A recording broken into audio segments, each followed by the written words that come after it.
Okay, Tyler, do you want to talk about your tan to kick things off here? It's fading. I'm losing it. Well, go I'm ahead. just excited. Go ahead. Well, how like here in Canada, how often are we able to sport a tan? Yeah, maybe like 8 weeks out of the year. This time of the year. So unless you're coming back from a vacation. And I don't fake tan, so when I get an authentic tan, I'm excited to talk about it. Do you do the pre-tan before you I go? don't do the pre-tan. No, Because I bareback it. You've got two colors. You got white and then red, right? I've got frog belly white. Yeah. And then I got lobster red.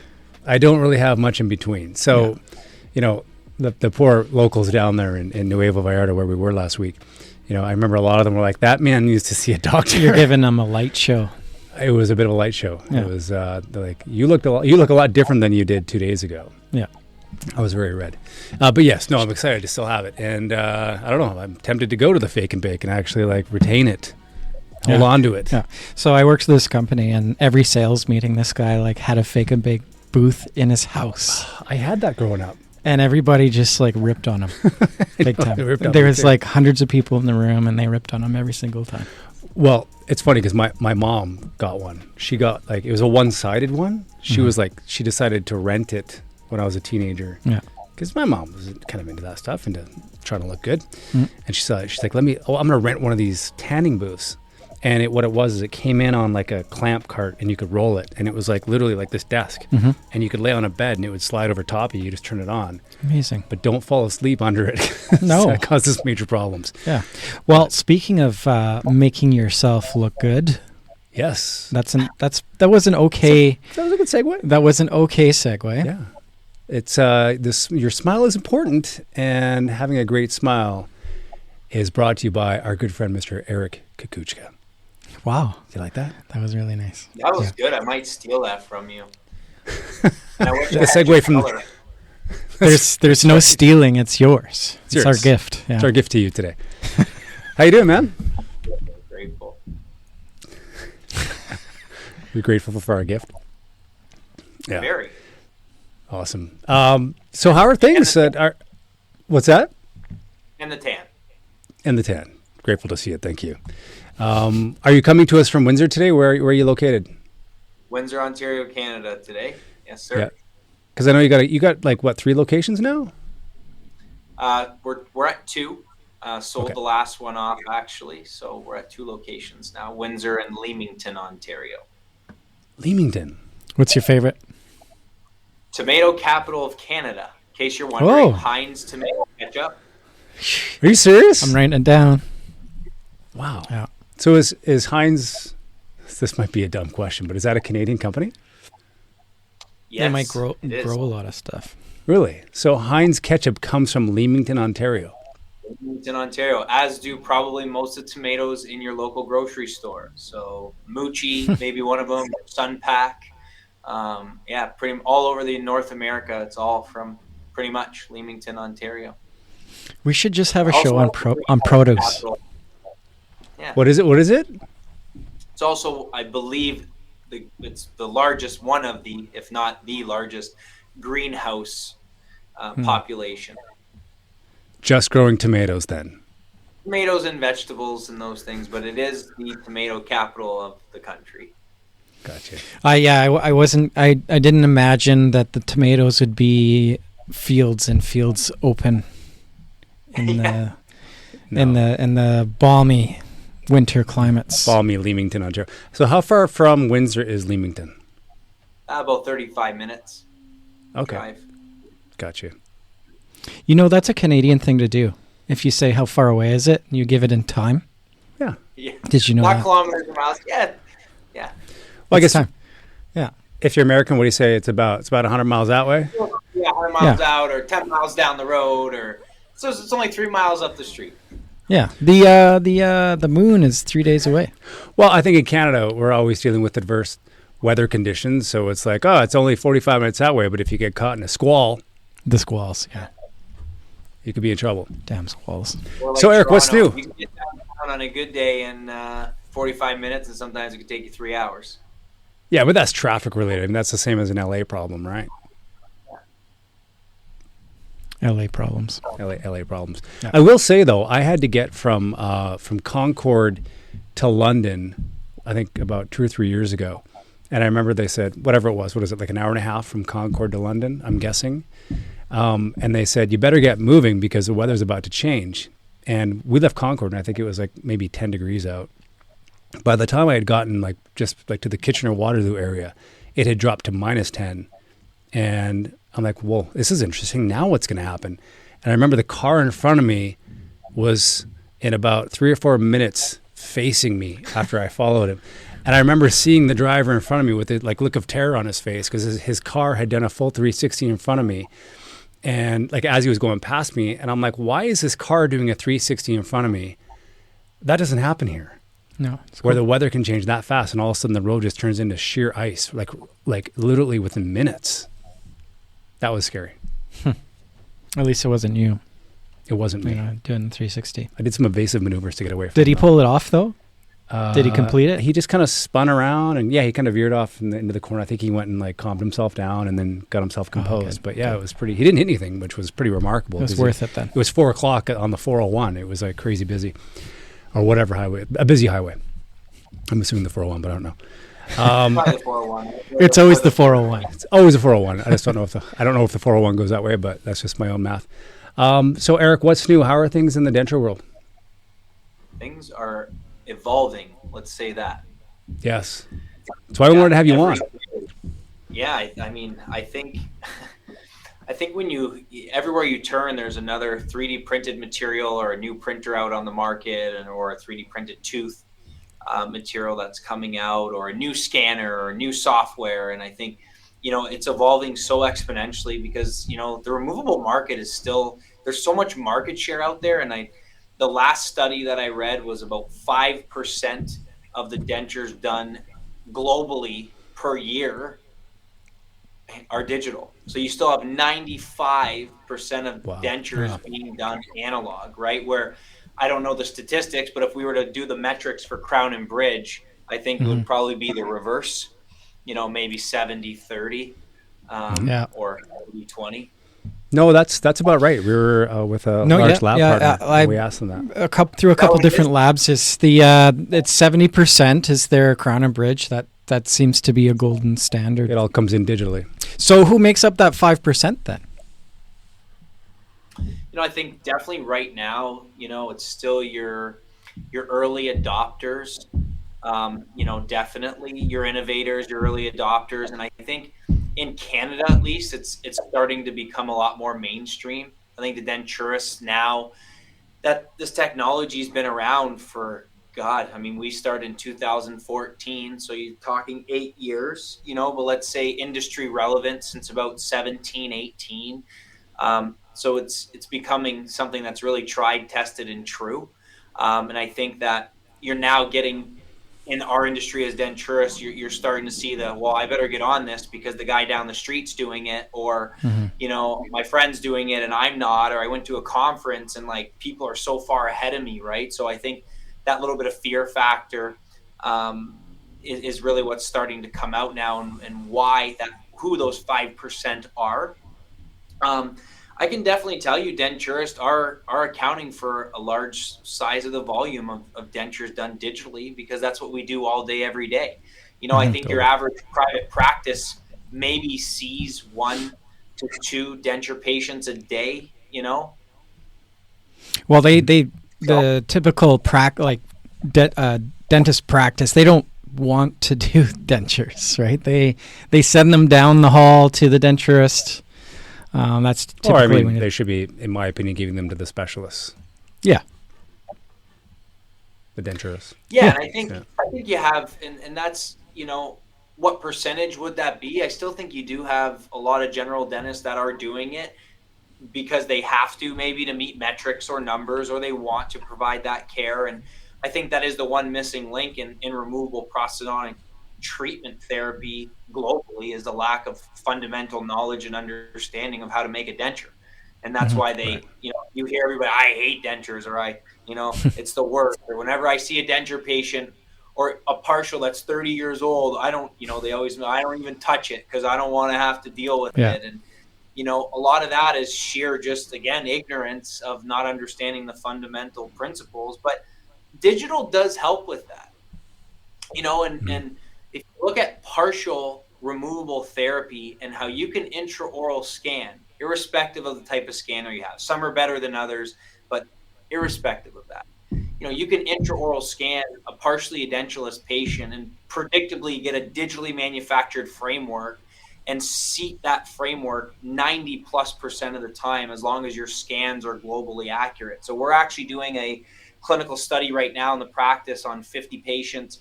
And our early results are showing, I believe it was 96 or 97% success rate of seated partial frameworks from intraoral scans without any adjustments. Wow. Average appointment to delivery 2.86, and that includes the post adjustment appointment. So when you take that into effect, I mean, we're doing what we call scan to finish. We scan, we print our models, we get the frameworks are selective laser sintered, so basically metal 3D printing. And then we conventionally process it with IVO-base and conventional denture teeth, or we'll mill denture teeth and conventionally process it. And yeah, I mean, we're going right to finish. And if the bite's off, you just remake it. But if 94 or 90+% of the time you're going to deliver in 2 appointments, we'll take that risk any That's time. pretty Of awesome. course, Yeah, totally. That's amazing. And the adjustments post-operatively is what's been the most remarkable. Is, a lot of times patients come back, I actually have no problems. It's just fine. It's because you're taking that mucostatic, call it digital mucostatic impression, where you have no movement or distortion or compression of the tooth structure and the surrounding soft tissue. So you really and truly have this static position or this static record of what you've captured. And that's what's allowed these partials to be so successful. And I'm telling you, digital removable partials is one of the most exciting things right now for me in digital removable. Yeah. So that's so interesting because, whenever I'm through a lab or talking to somebody that's in that world, their pushback is always, well, it's, digital, it's not possible because, the soft tissue, it's static. But you're saying that that's a good thing. That's actually a benefit. So there's pros and cons, or there's supporting arguments towards one versus the other. There's evidence-based literature in the JPD that's supportive and unsupportive. So a lot of it can become really a matter of your treatment philosophy and modality, because there's science that supports both. And when you're talking about fully edentulous, I still feel what we call a mucocompressive. So to your comment of compression or no compression of the tissue in a fully edentulous patient, as long as it's taken in a functional state. So what I mean by functional state is the patient's biting down on something. Right. If you're a clinician and you're just taking your fingers and you're applying that pressure, then you're over compressing the tissue. And that's where the argument of the static intraoral scan is more accurate and more relevant, because it's not over compressing the tissue. Now, I now have something to say back. Yeah, exactly. And it is important in a full denture to also have a peripheral seal, because believe it or not, denture retention and stability and suction, the ridge is important, but your main suction mechanism is actually the ridge, the border. So getting that full seal like a suction cup, and you can get suction and good stability on a patient that has a really atrophic maxilla, no bone at all. But as long as you can get a perfect seal around that border, it'll fit. So that's where that argument between intraoral scan and mucostatic versus functional mucocompressive, where that argument comes in. What I will say, though, from a mucostatic for partials, it's so much beneficial because that's tooth and tissue supported, right? It's not a tissue supported restoration. It's tooth and tissue supported. And other times it may also be tooth borne. So you're even more tooth supported than you are tissue supported, right? So I think the accuracy, predictability, and the reduced sore spots does come from that static impression encompassing the static position of the teeth, the soft tissues, and why those frameworks fit so passively. And you're completely eliminating all the marginal room for error of casting a chrome cobalt framework. You have the shrinkage of, first of all, dimensional stability of your alginate impression. Then the dimensional stability change of pouring your model. Even if you measure, use a vacuum mix, and you're doing die stone, you're still going to have some dimensional stability. Then the dimensional stability of the wax pattern. Then the casting. Then post-processing. Then trimming. Then fitting it to the model. Too much block out. Not enough block out. All those different factors that come into play. No different than how today a dentist can intraoral scan for a single tooth crown, and probably 9 times out of 10, as long as it's done right, it just goes. Yep. Digitally, yeah. Without a model. And are you noticing any kind of migration away, like from the metal frameworks? Like, are you seeing more acetal and like other? I think like aceto's coming, into the industry because of our ability now to maximize those desirable undercuts in the remaining anatomy of the teeth that we have. And I mean, sometimes we're doing even milled acrylic or even printed acrylic partials without clasps, or a very small clasp that's just capturing one part of the infrabulge, because they're so retentive to the undercut, because you're digitally designing that path of insertion and blocking out those guide planes, but still maximizing into those desired undercuts. So I think that's where acetal is, has a really great place in the marketplace. And I think also, having that aesthetic aspect of it, I've still always really been a fan of cast chrome frameworks when designed correctly. And, it's a much more rigid frame. You have the ability to add teeth to it. And now, because we can predictably deliver this in 2 appointments, you don't have to worry anymore about them not fitting and remakes and re-impressing and all those unfortunate factors that come into play. And sometimes we'll do a hybrid model with a cast frame and a Valplast on the saddle. So if it's someone that really wants that aesthetic anterior, sometimes do a little Valplast clasps and those types of things too. But yeah, acetal, I think it's a really nice, unique material. I think last time we spoke, Derek, we talked about the entry point for dentures to get into digital. So are you still involved with education and sort of teaching points and whatnot, and like in terms of like jumping into being digital? Yeah, so still doing a ton of education online, still doing a lot of webinars, finally getting back onto the circuit, which has been nice to get on a plane and go stand on a stage instead of, with all due respect, in front of this computer screen. Yeah, absolutely. And I still think, for me, I still stand to what I say is the entry point is just try a case. Like, don't change anything at all in your clinical workflow. And if your clinical workflow is to, do a custom tray and take a final impression and make a set of bite blocks and take your bite using your bite blocks, take that entry point and then render that digital.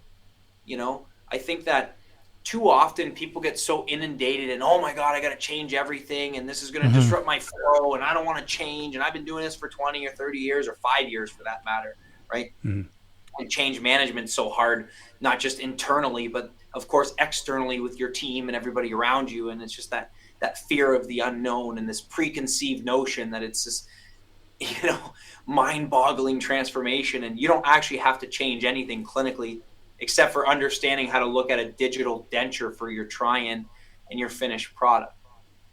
So I think that's really, for me, the entry point is that. Just to try one. So say if I'm a denturist and I want to try a case, what do I do? Do I borrow a scanner from someone? Do I send an impression in and get it scanned and have them digitize it? Like what does the try a case process look like?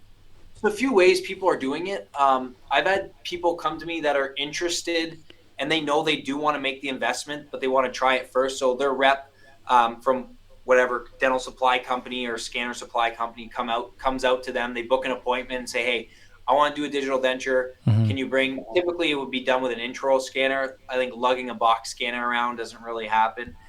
So if the opportunity is to do with an iOS, and you can iOS scan impressions or you can iOS scan dentures. I mean, for us, we have 3 lab scanners. Maybe they get used 5% of the time, pretty much just for implant cases, or if 3 out of our iOS scanners are not available, then someone's scanning it on the lab scanner, but we're pretty much obsolete with the lab scanners in our infrastructure. Now, having said that, somebody that's been doing dentures for 20 or 30 years that wants something simple to just put the model in a lab scanner and let it do the work, I think that's viable. You know, like I have an associate that's, is he 65 now? 65, you know, and him handling the trios, not that great. But him putting it into lab scanner and letting it do its magic, and then he just has to click some things around, that's a lot easier, right? So I think we look at no different than like, I think the 3 of us could do everything on here, but more of the generation wants to have a monitor and a computer and a keyboard, right? So I think that's how I relate a lab scanner and an intraoral scanner. So getting back to the original question, that's one way people are doing it, is having a local sales rep come in for the day, book the appointment, scan some dentures or scan the wax rims or the stone models, and then they'll partner with an external lab that's proficient in digital dentures. The other way is they'll find a lab or a partner that's proficient, and they'll just mail the stone model and wax rim out to the lab. And then they'll just, no different than when they're doing a casting. Then send your models out for your casting articulated and get your stuff back, or an implant bar or anything like that. It's funny you talk about how sales reps, they don't lug the old lab scanners around anymore. Well, you're talking to a guy who used to lug the Dental Wings scanner out of his trunk. Is that right? Yeah. Oh, God, that was 2012, 2013. I used to, myself and Katie at Henry Schein. She's not, I don't think she was a Schein anymore, but back in the day, we used to drive from lab to lab to lab with this Dental Wings 5 Series in the back of my Toyota Camry. And we would lug this thing out of the box and take it in and do a demo. And I remember back then thinking, man, oh man. And she was like she was like this strong, fit girl being able to carry this thing. And I remember just being like, I can't carry this thing. Like, how are you going to do this? And she's like, don't worry, Tyler, I got this. You can just sit there and do your thing. You can talk while I carry the scanner around. I'm like, no. We'll work at this together. But, you know, just watching her and even people after that I worked with, like carry these lab scanners around from lab to lab, man, oh man. I'm glad those days are kind of over, that we can carry these intraoral scanners into offices, but yeah, and I don't even do that anymore. So what's next? Like, what's the next amazing tool for this whole digital workflow? Is that me or Eric? Both. I'll throw it out to both of you. Yeah, what is the next big digital tool on the horizon, Eric? You know, I think the next biggest tool, I think the intraoral scanners becoming even more familiar with AI is what's going to make scanning better and faster. AI. The ability, 100%. And the ability to really, 3Shape has a really nice AI 2.0 software version right now that really has the ability to capture the depth and detail of soft tissue. There's a lot of great scanners out there. So I'm not just saying for 3Shape, the Prime Scan's a really impressive scanner as well. There's a lot of great scanners out in the market.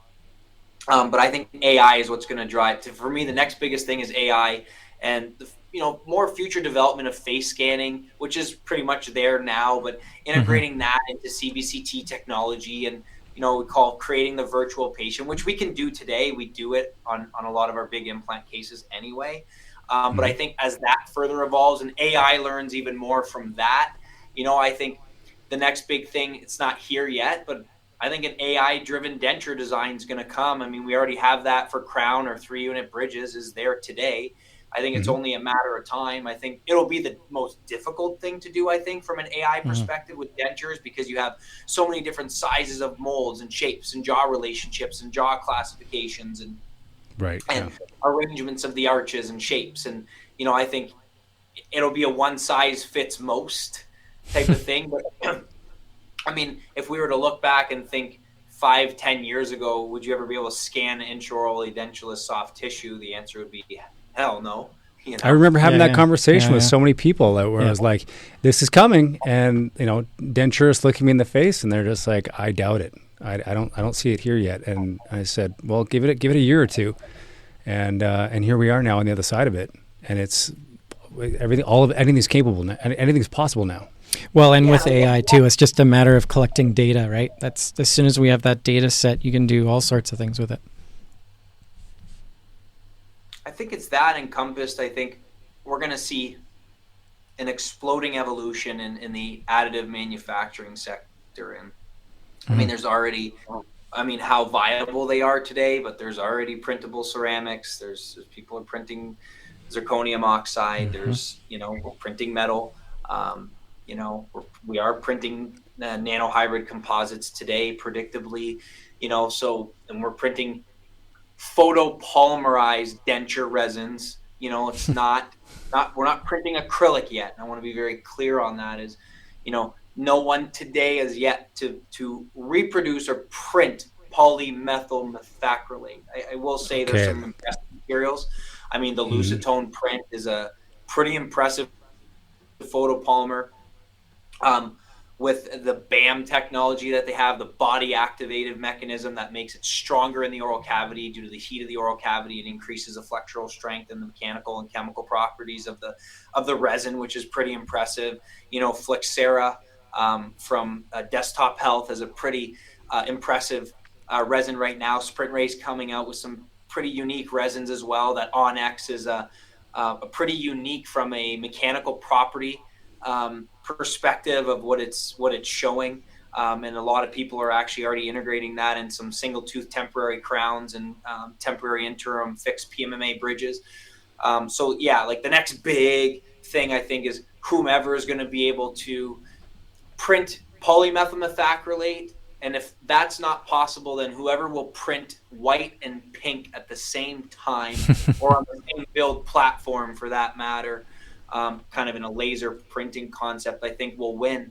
Because I think when you look at production and strength to print a monolithic denture, not a white monoblock that you layer composite on the facial, I'm talking about printing pink-based material with the sockets and printing the teeth somehow, some way within a cycle, whether it's like prints on one build plate here, washes itself, and then starts to layer itself in the other build plate or something like that, robotic. And it's interesting. There has to be that form of automation. I mean, automation, look at the automotive industry, automation for how long, of precision and protocols and automation and then robotics and, all these things to assemble a vehicle that we get in and you don't even think twice about driving. You're like, yeah, it's safe. It's perfect. I got no problem. It's got autopilot. We're good. Yeah. Or drive itself or park itself, But I think like to go back to your point about like having these multi-process sort of printers, I would look at how, like, if you look at the Roland mill, like, or even going back to the VHF mill where they came out with the S. I'm trying to think what it was. I think it was they had the V4 or VK4, I think it was, which was a little 4-axis mill, and then they came up with the S2, which was the 5-axis mill, and then they developed the 5-axis, which had the disc changer, and then Roland came out with the same thing around the same time, where they had, now you're able to not just mill a puck, but you had like 7 or 8 in the side chamber ready to go, so that you can turn it overnight. You can now mill multiple. You can mill zirconia, you can mill PMMA, all these different, and then the journey through that was figuring out how all these different materials were going to react and what was going to break the machine first and what was going to come loose. And it was like this whole headache of going, wow, yeah, this machine had a lot of capabilities, but it also had the more functionality you added to that machine, the more headaches you would cause yourself. But that's a whole other story. But my point is that I'm wondering if print technology is going to go down that road as well, where it's going to have the capability to print, Flexera on one side, a Sprint Ray material or whatever, like different property materials consecutively, or simultaneously. Yeah. And I think it's that exactly what you're saying. It's that evolution. And you're right. It's like you think of whether it's the Roland of VHF or PM7 or whatever, you have this robust CNC machine that you're hoping it's like one machine does most, and then you throw Emax into the mix, and you got all this sludge that's just sitting in the bottom of the chamber, and it's just like, how does it perform so well? So yeah, I think that's why I say the next biggest thing, or what we're on the forefront of, is that next development. I still think today in the marketplace there's still a place for milling, and I think Ivoclar did an amazing job creating the Ivotion bicolor disc where you have white and pink in the same disc, and you're milling it in one cycle. I think that was the biggest revolutionary thing in digital denture, in my opinion, to be able to do 80 to 85% of your cases geometrically. They didn't use AI to develop it, but they layered hundreds and hundreds and hundreds of dentures similar to AI, and then that's how they kind of designed where it fits in the disc. Okay, But that's cool. I think that idea and concept, which I never thought possible, I saw it 4 years before it even became on the market, and I said, no way, never, not going to see it. Never happened. It's never going to work. I was like, this is stupid. Like, let's work on printing, and it was like, no, this is going to work, and it does work. And I think that will be the next thing in printing, is that's what I'm saying. Like, that's the biggest breakthrough. The biggest breakthroughs are someone to print something just as good or better than today's injectable or milled PMMA, and then whomever can print and base and teeth at the same time. It's and that the way you sort of categorize the two, I've never thought of it that way. That one is, again, it's something is photo cured or light cured versus a true polymethyl methacrylate. And I've never had it sort of explained to me in such a simplistic yet correct way, which made a lot of sense to me as soon as you said it. I'm like, oh yeah, you're right, because these all need to be photo cured or light cured, and that does make a difference. So like when I started to drill into these materials as well, I'm like, okay, well, why is this different? Tell me about the properties of it. And I think it's still such a new technology for a lot of people. They're having a hard time putting their finger on what the chemical makeup differences are. So that's pretty insightful. Yeah, and I think too, what people forget too is curing actually is such a big part of it. And you could have the best printer in the world, but if you're not using the right curing machine, and if that curing machine isn't allowing that material to hit those specific metrics, it's like baking. If they tell you cake, it's like measure this, measure that, mix this to the T, take it out of the oven in 35 minutes. You leave it in there longer, what happens? It burns. You leave it in there or you take it out too early, it's mush. It's the same thing with printing. You can over-cure a photopolymerized denture. And guess what? Shatter. Yeah. Right? Glass. Too brittle. You under-cure it, it'll be stronger, but it won't polish, it won't bond, and it'll collect stain and plaque, and it'll just be a nightmare. So there is that perfect recipe of that material hitting those perfect mechanical properties based on the curing unit as well. So you mean it's not as easy as sending a file to your printer and pushing play? That's when I'll get into it.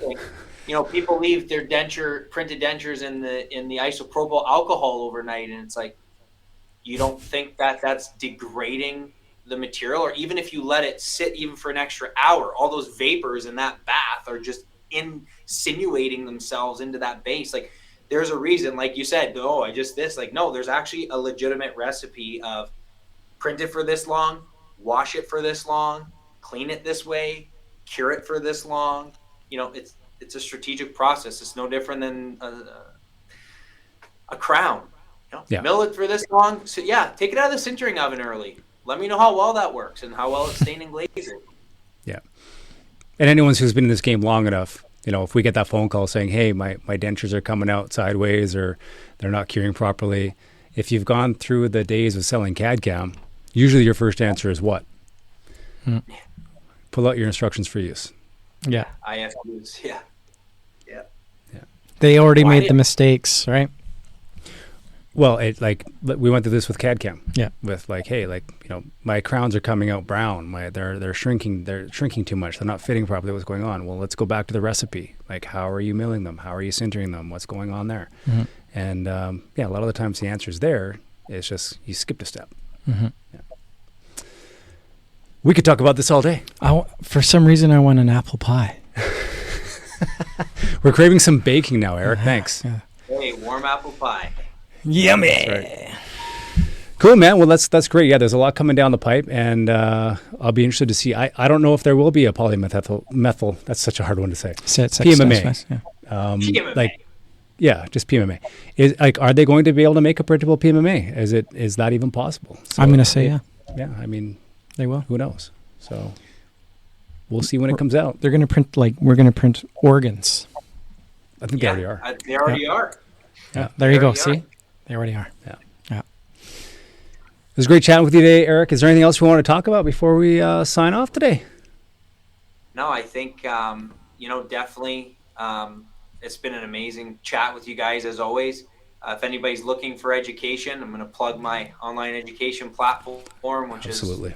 learn.denturecenter.ca, where we have over 100 online education videos from clinical workflows, how to take impressions, and scanning for lab scanners, intraoral scanners, and design as well. So love for anybody to go on our platform. We also have in-person courses, and we also offer coaching and mentoring on getting you into your digital journey, from what scanner to buy, what software to buy. So yeah, please reach out to us. So before I let you go, Eric, I want to. I'm going to pull this up on the site here for everyone to see. So here's a Awesome. learn. Thank you. Yeah. So learn the denturecenter.ca, all things digital dentures, as you can see here, and then so you've got all sorts of. Why won't my screen scroll up here? Got some good lag today. Yeah, No we've been worries. having some lag issues. So, Yeah. but as you can see, there's the URL at the top there. And definitely check out all the courses that Eric has to offer. He's been a go-to for us on the digital side of things, and that's why we love to have you on, man. Awesome. Happy to be here, guys. Yeah. Thanks so much.